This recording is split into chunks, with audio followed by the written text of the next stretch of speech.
So the Saints lose to the Bears, and I guess this is just adding insult to injury. Quite literally, the Saints lose both Kendre Miller and Erik McCoy for the season. The insult would be Ben Johnson giving Dennis Allen the game ball after the Bears pounded the Saints into oblivion. Cool. I promise that's a thing that happened IRL, but apparently the audio doesn't want to work. Just trust me, it happened. Ben Johnson gave Dennis Allen the game ball.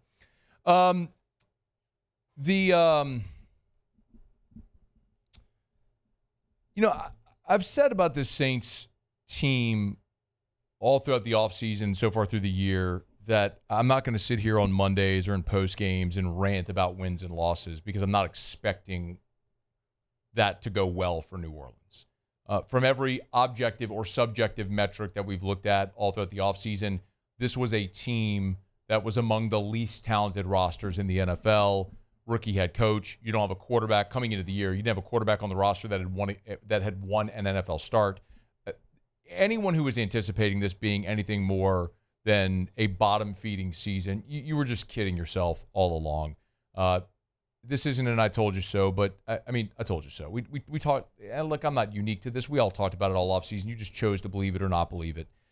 This is what this season was always going to be. So I'm not mad that they lost again. I'm mad that you have an incompetent general manager that built a trash pile of a roster that can't win football games or be competitive. I'm mad about that. I'm mad about the inability to manage the salary cap, wasting multiple drafts, investing first-round picks consistently in the line of scrimmage and missing consistently on Cesar Ruiz and Trevor Penning and Brian Brzee. I mean, just look, you got first-round picks everywhere. They just aren't any good. You're not good.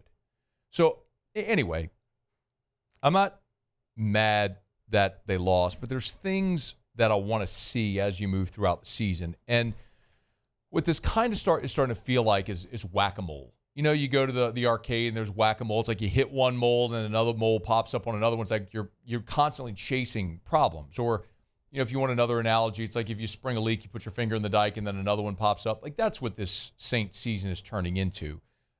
One of the issues they've had, real issues for the last 4 weeks, it's almost unfathomable to say this out loud, but for 4 straight weeks, you have allowed your opponents to score a touchdown on each of their first 2 drives.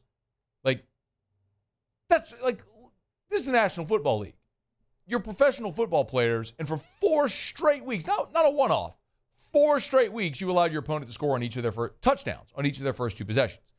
So one of the big, rallying cries was start fast defensively. And I'll be damned, they did. They went out there and forced a 3 and out. Chase Young almost had an interception, batted a ball right in the air. I mean, he kind of hit him right in the face mask, almost intercepted it. Anyway, 3 and out, they punt. And what do you do on your second play? Your first-round pick-laden offensive line gets Spencer Rattler pressured, and your quarterback, who's probably a career backup in training, fumbles, and they get the ball after 2 plays. Boom.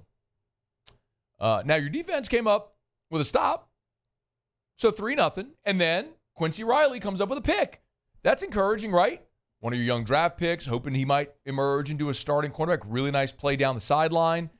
And the offense stalls, and so you send who out there but Poopy Groupie, who misses another one, because that's all Blake Groupie does is miss field goals.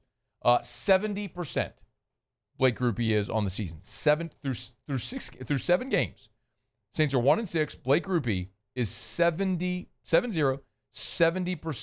on the season. He misses one every week. He is awful. Don't tell me anymore about how good Blake Groupie was in training camp. I'm not interested in a conversation about how good you were at practice. That's like saying, hey, man, you should see this guy out there on the driving range. He hits the crap out of the ball. Neat. And then he goes and stands over a 4-foot putt at the Masters and misses because he chokes. That's Blake Groupie. The fact that Blake Groupie is still employed is high comedy and a further illustration of how incompetent this organization is. This is the National Football League. Jobs are not guaranteed. You are always looking to improve. We made a joke of how quick Sean Payton was to hit the escape hatch on kickers. And I don't know, the guy who you cut that Sean Payton signed just hit a walk-off winner for Denver yesterday to cap off an improbable comeback. I mean, whatever. You know, you go through this game, and it's just so much of the same. You know, you get bailed out on a roughing on a 3rd and 28, then Spencer Rattler throws a pick. You think you're going to be cute putting Taysom Hill in there against Dennis Allen like he didn't know it was coming, gets thrown for a loss. I mean, you're down 20-0 in a blink. And then, you know, you decide to get a little brave and go for it on a 4th and 1. Alvin Kamara gets stuffed with 1:38 to go in the half. And I'll be damned.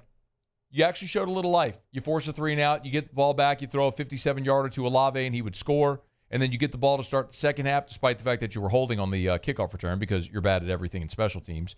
You end up scoring another touchdown to make it 20-14, and then you wouldn't score again. I had some people come at me with the whole, hey, Chris Olave must have heard you last week, dogging on him. Great. Need I remind you that Chris Olave was a first-round draft pick that Sunday, amid his 4th NFL season, finally had a 2-touchdown game.